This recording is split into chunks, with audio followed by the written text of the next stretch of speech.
Hey guys, Lonnie, real alcoholic. All right, let's get right into this thing, man. We'll finish off this chapter today. On page 24, all right, we'll review a little bit. You see, I got this thing handwritten in there. This is the powerlessness, and I got first step amnesia. And it says when we are able at certain times, we are unable at certain times to bring into our consciousness with sufficient force the memory of suffering and humiliation of even a week or a month ago, we are without defense against the first drink. You know, that powerlessness of being without defense, right? This pain and this suffering we go through, I suffered every morning before I was a 24/7 drinker, but every morning I was suffering. And man, I didn't want to drink today. I'm not going to drink tonight. I'm going to take a break. But by 3, 4 o'clock, man, I'm ready to go again. I'm ready to hit it. And then eventually it turned into an everyday, all day thing. But I was without defense against that first drink. The pain and the suffering was not enough to keep me sober. The pain and the suffering of 9 years of in and out of prison was not enough to keep me sober. Um, Man, I guess it's like a woman that has a baby, as painful as that is. I couldn't about imagine. But it's like, man, why do you want to do that again? Um, it's like I forget the pain and the suffering that I went through. But there was so much peace and there was so much comfort from being drunk. Um, I would continue to do it and I would do it once again. And so this first step amnesia, y'all hear me talk about that a lot. There's the saying in AA, meeting makers make it, right? I really don't care for that because we know meetings aren't going to keep us sober, just simply attending meetings. But by attending meetings, I don't get this first step amnesia. By working with others, I don't get this first step amnesia. I am constantly reminded on a daily basis, Lonnie, you're a real alcoholic. You have a medical condition called alcoholism. You cannot drink, right? And I hear that every time I go to a meeting. I'm reminded that I'm an alcoholic. Every meeting I go to, we're in the chapter, there's a solution. Every single meeting I go to, good, bad, or indifferent, I hear a solution. I hear a solution to alcoholism. And so it keeps me from getting that first step amnesia where I don't forget the pain and the suffering that I had 3 years, 9 months ago. I am reminded on a regular basis. And it's not that that reminder is what keeps me sober. But it is a catalyst. It's part of this program for my experiences to be used to help other people. And it stays fresh on my mind. By working with others, it stays fresh on my mind that I am an alcoholic. I can never safely use alcohol. So we went over the complete failure, the kind of defense that keeps one from putting his hand on a stove. That's the insanity of us where I would put my hand on the stove and I would get burnt and then I would heal up and I would be like, okay, let me try that again. It's not going to burn me this time. I'm going to show you how. I'm going to do it different. I'm going to do this or I'll do that or I'll do this or I'll do that. And it's not going to burn me this time. Um, that was my insanity. So, this bottom part, okay, it talks about this, we talk about I'm not going to drink again, okay? And then all of a sudden, we just drink in a nonchalant way, thinking we're just going to have one or two. Next thing you know, we're freaking ripped. And we're like, man, how did I ever get started again? And then I remember clearly thinking, well, I'll stop with the sixth drink. And when that didn't work, it was, or what's the use anyhow? Now, that was a dangerous part for me. I reached that, what's the use anyhow? Where what's the use of even trying to get sober anymore? I had already proven that I couldn't. I had some great sobriety AA friends, and I had that in the 90s. That didn't work for me. Um, all the other methods I tried concerning spirituality, that didn't work. Nothing I tried worked to maintain some sobriety, and I really did. I had reached a point for a couple years at the end where it's like, man, I know I'm alcoholic. I know this is going to kill me. What's the use of even trying again? And it warns us, when this sort of thinking is fully established in the individual with alcoholic tendencies, he has probably placed himself beyond human aid, and unless locked up, may die or go permanently insane. This attitude of what's the use of trying anyhow, right? I I know I can't quit, so why keep trying? I reached that point, and my only option a few years later uh, was to be locked up, or I was going to die, or I was going to develop wet brain. It was getting close. I was having alcoholic hallucinations. It was bad, guys. It really was. And so on page 25, it says, so many want to stop but cannot. Now underline that, and that's a that's a hinge for us to look at when we are dealing with new people. When we are talking with people, so many people want to stop but cannot. That's a classic sign of this real alcoholic, this true alcoholism that they have all the good reasons to stop, and they want to stop. Deep down inside, they truly want to, but they cannot. And I am extremely patient. I am extremely liberal with those who come to our program and want to stop, but cannot. This is a serious illness. It touches aspects of our lives and our mental health that like no other illness does. And I am not one to just dismiss people because they have relapses in our program. There's a certain point where yes, I stop reaching out, right? The chapter 7 tells me when to do that. But it is a difficult thing. It's nothing short of a miracle that when we take a real alcoholic and start working this process with them, and they find a solution, that is a definite miracle, because so many of us wanted to stop and we just could not. Okay, there is a solution. They tell us right here what the solution is. Almost none of us like the self-searching, the leveling of our pride, the confession of shortcoming, which the process requires for its successful confirmation. Now, I talk a lot about the process. All my sponsees know that I talk about this process we go through from steps 1 to steps 12. It is a process. It is a lifelong process.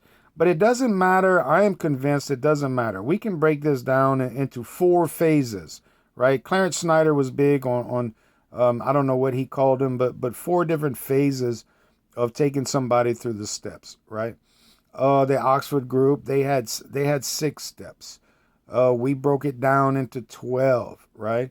But the process, for me, the process is what's important, is that we go through this process to establish a connection with a higher power so that we can find some peace and comfort that'll relieve our obsession, that will relieve our alcoholism.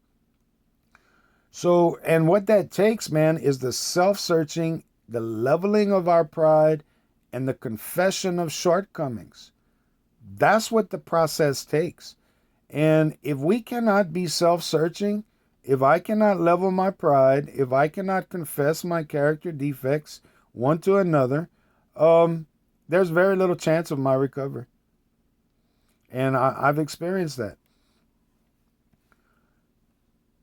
But we saw that it really worked in others, and we had come to believe in the hopelessness and futility of life as we had been living it. Therefore, when we were approached by those in whom the problem had been solved, catch that, we were approached by those within whom the problem had been solved.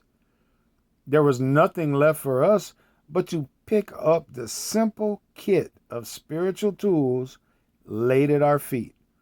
We have found much of heaven, and we have been rocketed into a fourth dimension of existence of which we had not even dreamed. So this simple kit of spiritual tools, I heard a lot of things about, I'm going to use the tools I learned, the tools I come to understand. Man, the tools are the 12 steps of Alcoholics Anonymous.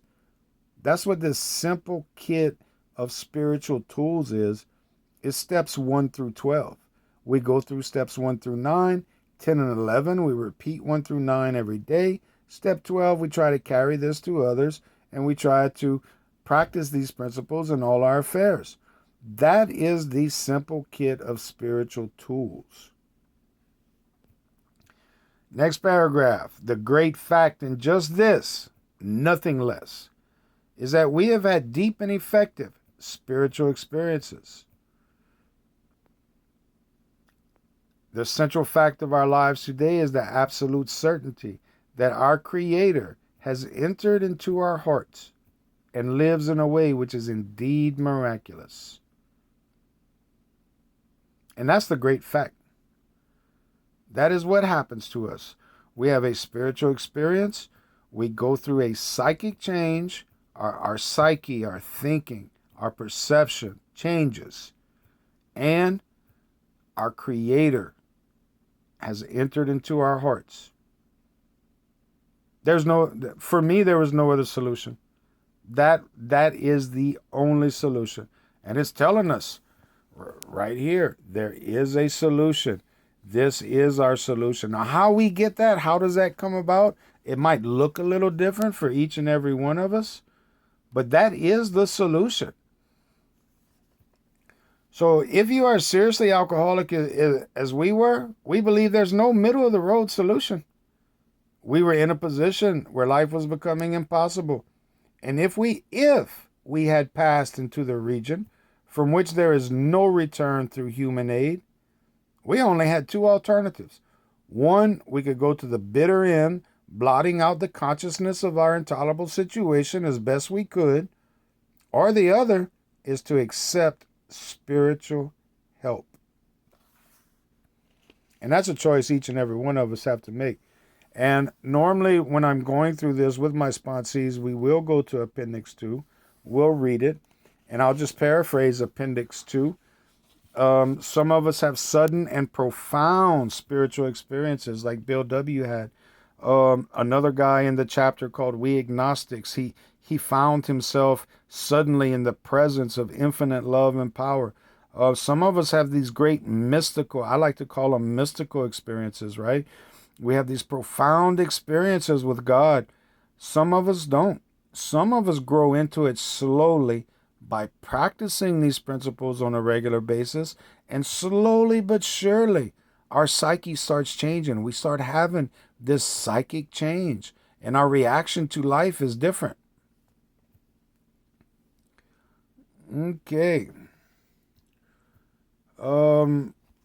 Page 26, we have this guy. He went to see Dr. Young. This is a man named Roland. And Dr. Young, man, was the world's leading psychiatrist. And he was treating alcoholism and drug addiction, right? So Roland was able to go to Switzerland, got this doctor. He had acquired all this knowledge in the inner workings of his mind that he thought relapse was unthinkable. Once again, reinforcing that this is not a self-discipline program. This is not a program of spiritual knowledge. It's not a program of medical knowledge. It's not a program of psychological knowledge. It's a spiritual program of action. And if we take those actions, we get some results. But just the knowledge is not going to work for us, especially not of our own willpower. There has to be this connection. There has to be this guidance from our higher powers. So nevertheless, he was drunk in a short time. And so he ran back to this doctor, man, went all the way back to Switzerland. And Dr. Young, the great physician, all right, his only advice was, man, you're going to have to place yourself in an institution so you can never be tempted by alcohol, or hire a bodyguard so that you don't get alcohol. And that was the great doctor's advice to this man. But this man, Roland, came into contact with the early groups of Alcoholics Anonymous, and he went through this process. He went through these steps, and he got sober. And today he goes anywhere where free men go. There's no locking him up. There's no bodyguard. He can go anywhere, provided he remains willing to maintain a certain simple attitude. And that's our step 10 and 11 and 12 will show us how to maintain this certain simple attitude. So once again, reinforcing that the spiritual knowledge, the self-discipline, the knowledge of my virtues and vices, none of that really makes a difference. There's a design for living that this book offers us. There's these 12 principles that we live by, and that's what has helped me recover from alcoholism and the people that I know. So the doctor goes on to tell him, right, that these spiritual experiences, he has noticed that some of the alcoholics have had these spiritual experiences that he's tried to work with, and their ideas, emotions, and attitudes were suddenly changed, and a new set of conceptions and motives began to dominate them. So Roland, hearing this right at the bottom, his religious convictions were very good, but in this case, they did not spell the necessary vital spiritual experience. That is the difference. It is not what we believe. It is not who we believe in. It is not how we worship this thing we believe. Okay, that is not what Alcoholics Anonymous is talking about. I made that mistake. I thought it was all about my religious conviction. And if I had the right God or the right religion or the right understanding, then I would stay sober. No, that does not spell the vital spiritual experience. I have to go through this process on a regular basis and experience this vital psychic change. This design for living on page 28. Clearly, it is a design for living. It's a blueprint for life. And if I follow that blueprint, I'm going to get the results. If I follow that blueprint, I will maintain peace and sobriety.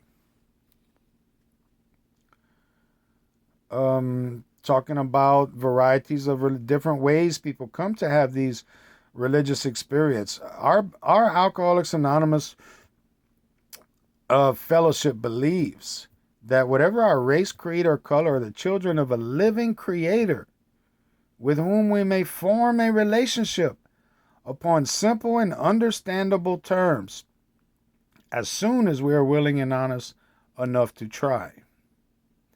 That is our belief. When they talk about God as we understand him, yes, we have the option of our own particular systems of faith and our own particular conceptions. Okay? AA as a whole, they're letting us know right here, and there is a solution, that what we believe is that we are the children of a living creator with whom we may form a relationship with. And when I took that conception, in my story, I told y'all that I had no conception. And finally, somebody showed me a conception of the big book, this God of the big book, he called it, right? And I took this conception, and that was enough for me to make my beginning. That was enough for me to form a relationship upon simple and understandable terms. I didn't have to learn 7 chakras. I didn't have to learn 10 sephira. I didn't have to do any of these esoteric things that I had been investigating. No, What I needed was a simple and understandable terms.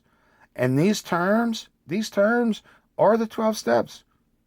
And it's that simple and it's that understandable. It's nothing hard about it. So whatever religious bodies our members identify themselves with, that's entirely a personal affair. Entirely a personal affair. I don't talk about my religious affiliation a whole lot. I don't encourage it on my sponsees. And I would rather not hear it in a meeting. It really doesn't matter to me if it's mindful meditation or if somebody's wanting to talk about Gregorian chants. I don't need to hear that in a meeting. That's not what Alcoholics Anonymous is all about.